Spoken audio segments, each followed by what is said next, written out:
वालेकुम सर। सूफिया की तालीमात यकीनन इस पूरे बरसगीर पाक व हिंद में खसूसन आलम इस्लाम में अमूमन अमन मोहब्बत और आश्ती का पैगाम लेके आई। आप इसे किस निगाह से देखते हैं? ये बिल्कुल आपने बहुत पहले तो मैं आपका शुक्रिया अदा करता हूँ। आपने मुझे अपने टीवी चैनल के ज़रिए कुछ गुजारिशात अर्ज़ करने का मौका दिया। Thank you very much. बात ये है कि अल्लाह ताला ने ये दुनिया बहुत खूबसूरत बनाई है और इसमें सबसे ज़्यादा खूबसूरत हज़रत इंसान पैदा किया। इंसान की तामीर और तरक्की के लिए 1,24,000 पैगंबर बतौर मुअल्लम बनाकर भेजे और किताबों के ज़रिए वही के ज़रिए शरीयत मुताहरा का गौहर देकर इंसानों को मुहज़्ज़ब बनाने का तरीका सिखाया। नबुव्वत के सिलसिले की कड़ी रसालत मआब सल्लल्लाहु अलैहि वसल्लम पर मुकम्मल हुई, लेकिन फैज़ नबुव्वत जारी व सारी है, वो नहीं रुका और क़यामत तक के लिए स्वालिहीन, सिद्दीकीन, मुक़र्रबीन, महबूबीन के सीने फैज़ मुस्तफ़ा के बहाव का ज़रिया बनकर ज़माने की तिश्नगी मिटाते रहे। हजूर, आज फ़िक्र खुलीक के हवाले से हमारी स्पेशल ट्रांसमिशन है। आपका साईं बाबा के सर बड़ा वक्त गुजरा और यकीनन उनकी ज़िंदगी आपके सामने है। आप उनकी ज़िंदगी के कोई ऐसे वाक़यात आज हमारे नाज़रीन के साथ लाइव शेयर फरमाना चाहें? मैं कोई 1967 में 67 में बैत हुआ जब मैं ज़रे यूनिवर्सिटी में 3rd ईयर का स्टूडेंट था और मैं साईं बाबा को उससे पहले 3, 4, 5 साल से 7वीं जमात से बल्कि मैं जानता था। मेरा घर उनके घर के करीब था और उनकी वालदा से मैं कुरान पाक पढ़ा हुआ हूँ। उनके घर मेरा आना जाना था, कोई पर्दा नहीं था। तो मेरी बड़ी ख्वाहिश थी, मैं उन दिनों अल्लामा इकबाल की किताब बाल जबरील, ज़रब कलीम और ज़बूर अजम वगैरह पढ़ता था और मैं इस फ़िक्र की तलाश में था कि अल्लामा इकबाल ने जो मर्द मोमन का तस्वर पेश किया वो मुझे मिले। मैंने खुदावंद ताला से अहद किया कि या अल्लाह, मैं तुझसे कुछ नहीं मांगता और आइंदा कुछ नहीं मांगूंगा, सिर्फ मुझे अपने कारखाने की सबसे बेस्ट प्रोडक्ट बंदा मोमन अता कर, और कुछ नहीं चाहिए। बेस्ट प्रोडक्ट जो तेरे कारखाने, अल्लाह ताला अपनी सलाहियतें, अपनी कुव्वतें, अपने इख्तियारात, अपनी ताकतें खर्च करके इस कायनात के अंदर जो सबसे आला चीज़ पैदा कर सका है वो बंदा मोमन है। तो अल्लाह ताला ने करम किया, चूँकि ये हमारे घर के करीब ही थे।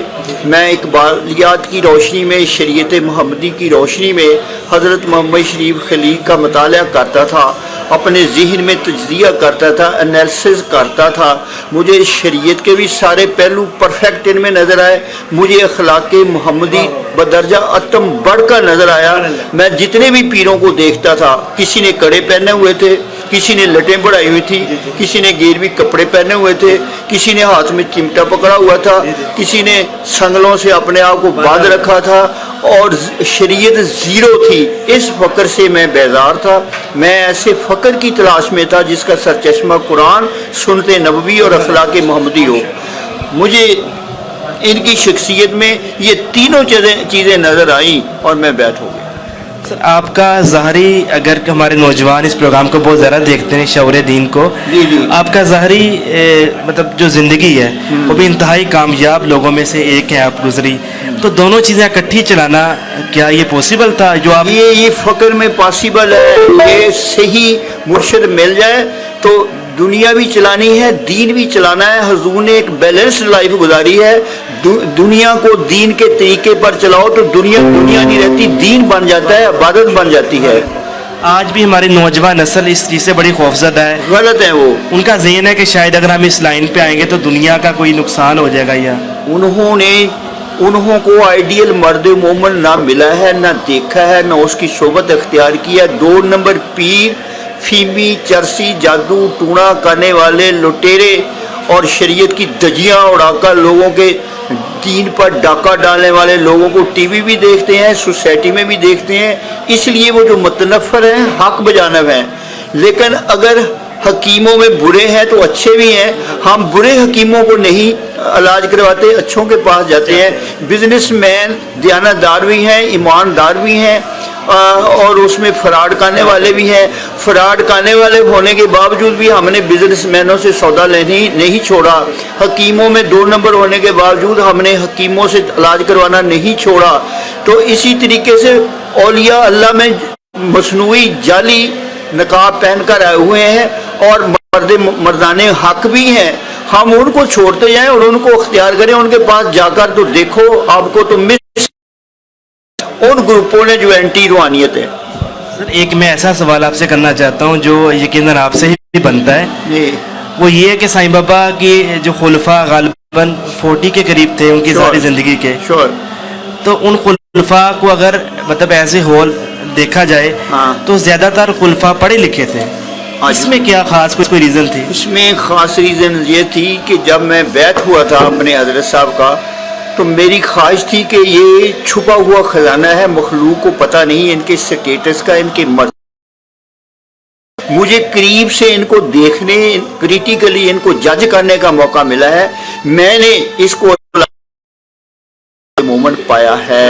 तो मेरी ख्वाहिश थी कि जब मैं बैठ हूँ, मैं फिर इनको सारी दुनिया में इंट्रोड्यूस करूँ। मैं चूँकि उस वक्त इजराइल यूनिवर्सिटी में था और सारे पाकिस्तान के लोग आते थे, सिंध से भी, पंजाब से भी, KPK से भी, पंजाब से भी, सारे बलूचिस्तान से भी। तो मैंने वहाँ इस मिशन को चलाकर सैकड़ों professors, engineers, PhD, doctor Ali Mohammad Chaudhry vice chancellor, doctor Anwarul Haq vice chancellor, Ata Mohammad Ranjha PhD, और डॉक्टर 3, 4, 5, 6 और भी बंदे थे, और 70, 80, 90 तो स्टूडेंट मेरी क्लास के जो MSc थी वो मैंने बैत करवा दिए। उस वक्त हजरत साहब हाफिजाबाद थे। मैं डेली 2, 3, 4 बंदों को टिकट दे के, रास्ते का राशन देकर हाफिजाबाद भेजता था, वो बैठ होकर आते थे, फिर मैं ट्रेनिंग करता था और रात को 60, 70 बंदों को गुलाम मोहम्मदाबाद के कब्रिस्तान में जाकर पढ़ाई के बाद उनको मैं जिक्र फिक्र कराता था। ऐसा इनकलाब आया के साथ करोगे का मरकज नहीं। आप के लिए अटैच रहे हैं जो स्टेट बैंक ऑफ पाकिस्तान मैं का जॉइंट नाम है। डायरेक्टर रहा हूँ जी माशाल्लाह। तो इस ओहदे पे फाइज होके हाँ। अक्सर आप साथ पीर तरीकत लखवाएंगे या ये होगा तो शायद लोगों में वो इज्जत नहीं होगी। आप मैं तो आज भी पीरे तरीकत बोलना चाहिए। लोग आपको कहते हैं। हाँ, मेरी गुफ्तगू मुझसे निकले हुए असरार और रमूज़ इलाही के ख़जाने जो वजूद तौफीक मुर्शिद से उगलता है, उन खजानों को देखकर मेरे पास आते हैं। मेरा मकान जाकर देखो, वहाँ भी मैंने बोर्ड नहीं लगाया हुआ पीर तरीक़त मोहम्मद अफजल, सिंपली मोहम्मद अफजल। सर आप की जो ज़िंदगी है वो दोनों लिहाज से बड़ी कामयाब ज़िंदगी है, वो फजल ताला, और इस लिहाज से स्पेशली आपका इंटरव्यू ज़रूरी भी था। हाँ। और हमारे नौजवान नस्ल को आप कोई अपनी रूहानियत के अलावा आपकी दुनियावी ज़िंदगी में कामयाबी की कोई बात सुनाना चाहें? 3 चीज़ें बहुत ज़रूरी हैं ज़िंदगी का, कोई भी पेशा हो। एक तो honesty is the best policy. दयानतदार बंदा जो है उसके साथ हक ताला की कुव्वतें उसके साथ होती हैं। जैसे शेख अब्दुल कादिर जिलानी से पूछा कि तूने इतना बड़ा मकाम कैसे हासिल किया, कहा मैंने सारी ज़िंदगी सच बोला। जब मैं बच्चा था उस वक्त भी मैंने झूठ नहीं बोला, ये सच की बरकत है।